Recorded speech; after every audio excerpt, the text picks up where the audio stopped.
राधे राधे, जय श्री कृष्णा। मैं सीमा सिंह बड़ों को चरण इस पर, छोटों को प्यार और बराबर वालों को नमस्कार करती हूँ। चतरा चौथ की कहानी। एक बार बहुत छोटा सा गांव था। उस गांव में एक विधवा बुढ़िया माई अपने बेटा बहू के साथ रहती थी। वह बुढ़िया माई गणेश भगवान की परम भक्त थी। वह हर साल चतरा चौथ पर 4 ब्राह्मणों को भोजन कराती थी। यह नियम उसे उसकी सास ने झिलवाया था। जब बेटे की शादी हुई तो कुछ साल तो उसकी बहू कुछ नहीं बोली, लेकिन शादी के 5 साल के बाद बुढ़िया की बहू को चतरा चौथ के दिन अपनी सास का 4 ब्राह्मणों को भोजन कराना रास नहीं आया। उसने अपनी सास से कहा कि सासू माँ, इस महंगाई के ज़माने में एक ब्राह्मण को भोजन खिलाना भारी पड़ता है। आप 4 ब्राह्मणों को भोजन कराते हो। अब की बार चतरा चौथ के दिन मैं आपको 4 ब्राह्मणों को भोजन नहीं करवाने दूंगी।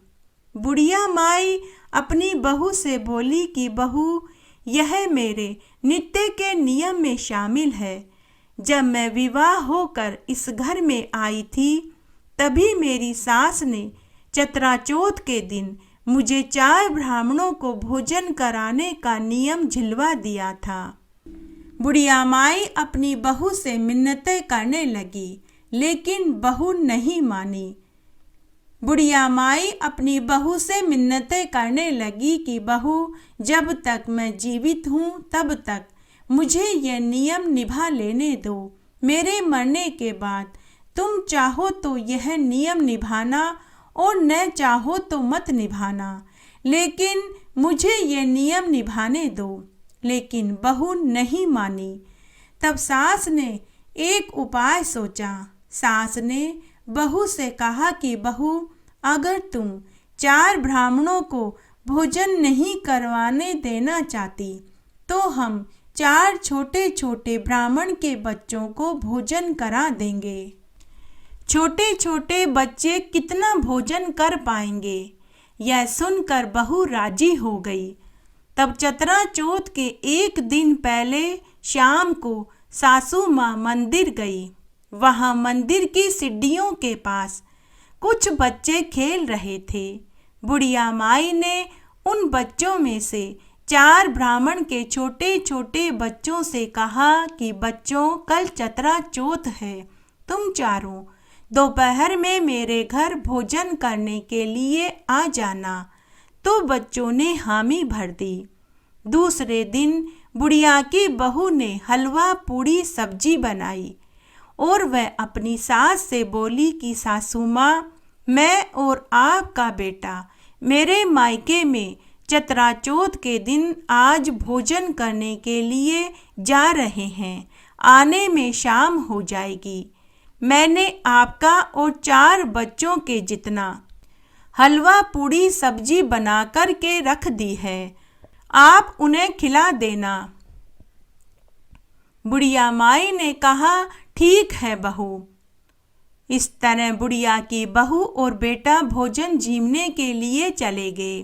पीछे से भगवान चतरा चौथ ने उन 4 बच्चों का रूप धरा और बुढ़िया के घर भोजन करने के लिए पहुंच गए, जिनमें भगवान राम, विष्णु, हनुमान और गणेश जी महाराज थे। वे सभी बुढ़िया का सत रखने के लिए आए थे। बुढ़िया माई ने जैसे ही बच्चों को देखा तो वह बोली कि अरे बच्चों, आओ आओ, बैठो, मैं तुम्हारे लिए भोजन परोसती हूँ। तो वे सभी बच्चे एक साथ बोले कि माई, हम जमीन पर नहीं बैठेंगे, तू हमारे लिए आसन लगा। बुढ़िया माई भीतर से आसन लेकर के आई, आसन लगाया और बच्चों को बैठाया। फिर पत्तल दोने लेकर आई। बच्चे फिर से बोले कि अरे बुढ़िया माई, हमारे लिए तू थाल लगा, पानी की झारी भर कर रख, हम पत्तल दोनों में भोजन नहीं करेंगे। तो बुढ़िया माई ने ऐसा ही किया। फिर बुढ़िया माई हलवा पूड़ी सब्जी परोसने लगी। तो फिर से बच्चे बोले कि अरे बुढ़िया माई, हम हलवा पूड़ी सब्जी नहीं खाएंगे, तू हमारे लिए लड्डू, इमरती, जलेबी, कचौरी, रसमलाई, घेवर, पापड़ी, दही बड़े लेकर के आ। बुढ़िया माई बोली कि बच्चों, लेकिन मेरी बहू ने तो हलवा पूड़ी सब्जी ही बनाई है, लड्डू, इमरती, कचौरी इत्यादि मेरे घर में नहीं है। बच्चों के रूप में भगवान बुढ़िया माई से बोले कि अरे बुढ़िया माई, तू रसोई में जाकर तो देख, तुझे वहाँ सब रखे हुए मिलेंगे। बुढ़िया माई वापस रसोई में गई तो उसने देखा लड्डू, इमरती, बर्फी, जलेबी, कचौरी, रसमलाई 56 तरह के व्यंजन रखे हुए थे। बुढ़िया माई को तो विश्वास ही नहीं हो रहा था कि बहू ने यह सब कब बनाए। फिर बुढ़िया माई ने चारों बच्चों को 56 तरह के व्यंजन परोसे। जब खाना खा लिया तो बुढ़िया माई बच्चों से बोली कि अब तुम अपने अपने घर वापस जाओ। तो बच्चे बोले कि बुढ़िया माई, भोजन कराने के बाद दक्षिणा देनी चाहिए, नहीं तो फल पूरा नहीं मिलता। तो बुढ़िया माई फिर से बोली कि बच्चों, मेरे पास तो तुम्हें देने को कुछ नहीं है। फिर से बच्चे बोले कि अरे बुढ़िया माई, तेरे संदूक में जाकर के देख, उसमें तुझे चांदी के 4 सिक्के पड़े हुए मिलेंगे। बुढ़िया माई वापस अपने कमरे में गई। संदूक को खोला तो उसने देखा कि लाल कपड़े में 4 चांदी के सिक्के पड़े हुए थे। बुढ़िया माई को यकीन ही नहीं हो रहा था। बुढ़िया माई ने उन सभी बच्चों को एक एक चांदी का सिक्का दिया। चारों बच्चे चांदी का सिक्का लेकर बुढ़िया माई से बोले कि बुढ़िया माई, अब तुम हमारे लिए पीने का पानी लेकर के आओ। बुढ़िया माई पानी लेने के लिए अंदर चली गई। फिर उन चारों बच्चों ने वहाँ 4 कलश रखे, जिनमें चारों में सोना, चांदी, हीरे, मोती भर दिए, और वहाँ बुढ़िया की बहू की एक नई साड़ी पड़ी थी। उसके 4 टुकड़े करे और उन कलशों को ढक दिया और वे अंतर्ध्यान हो गए। उनके जाने के बाद बुढ़िया माई पीने का पानी लेकर आई, लेकिन उसे वहाँ कोई नहीं मिला। तभी बुढ़िया ने देखा कि उसकी बहू की नई साड़ी के 4 टुकड़े हो रखे थे और उन 4 टुकड़ों से 4 कलश ढके हुए थे। यह देखकर बुढ़िया माई घबरा गई। बुढ़िया माई मन ही मन सोचने लगी कि जाते जाते बच्चे मेरी बहू की नई साड़ी को फाड़ गए। अभी बहू आएगी और आते ही पूछेगी तो मैं उसे क्या जवाब दूंगी कि तभी उसके बेटा बहू घर आ गए। बहू ने अपनी नई साड़ी को फटे हुए 4 टुकड़ों में देखा तो वह नाराज होते हुए अपनी सास से पूछने लगी कि सासू माँ, ये कलश यहाँ कैसे आए? इन्हें कौन लेकर आया? इसमें क्या भरा है? आपने मेरी नई साड़ी फाड़कर इन कलशों को क्यों ढका है? अगर आपको इन कलशों को ढकना ही था तो कोई पुराना कपड़ा ले लेते। तब सास ने बेटा बहू को पूरी सच्चाई बताई कि मैं उन बच्चों के लिए पीने का पानी लेने भीतर गई तो मेरे पीछे से उन्होंने ही यह सब किया है। ये 4 कलश भी वे ही लेकर आए हैं।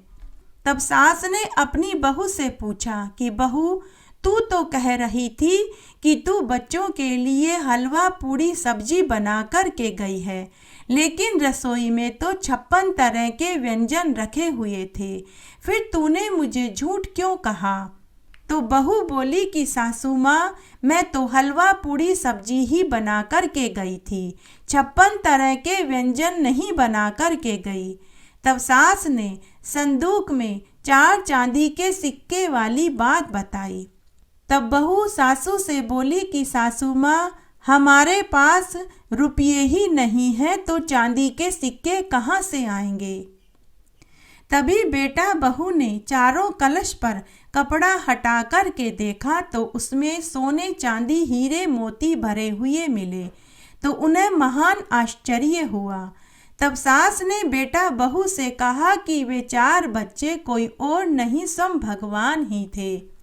अभी वो बातें ही कर रहे थे कि जिन 4 बच्चों को बुढ़िया माई जीवने का न्योता देकर आई थी वे चारों भोजन करने के लिए आगे आते ही बोले कि बुढ़िया माई, हम भोजन करना आने वाले थे लेकिन हम भूल गए। यह देखकर बुढ़िया के साथ बेटा बहू को भी बहुत आश्चर्य हुआ। बुढ़िया माई यह देखकर आश्चर्य में पड़ गई कि दिन में जो 4 बच्चे भोजन करने आए थे वे इन्हीं के हम शक्ल थे। बुढ़िया के साथ बेटा बहू भी आश्चर्य में पड़ गए कि घर में 56 तरह के व्यंजन कहाँ से आए, संदूक में 4 चांदी के सिक्के कौन रख कर गया। तब बुढ़िया माई समझ गई कि उसके घर में साक्षात भगवान प्रकट हुए थे। अब तो बेटा बहू ने भी चतराचौथ की महिमा को स्वीकार कर लिया। अब तो बहू भी अपने सास से बोली कि सासू माँ, अब मैं भी चतराचौथ पर 4 ब्राह्मणों को भोजन कराने का नियम लूंगी। हे गणेश जी भगवान, जैसे आप बुढ़िया माई के ऊपर प्रसन्न हुए वैसे सबके ऊपर होना, कहानी कहने वाले के ऊपर, सुनने वाले के ऊपर और हुक्कारा भरने वाले के ऊपर। धन्यवाद।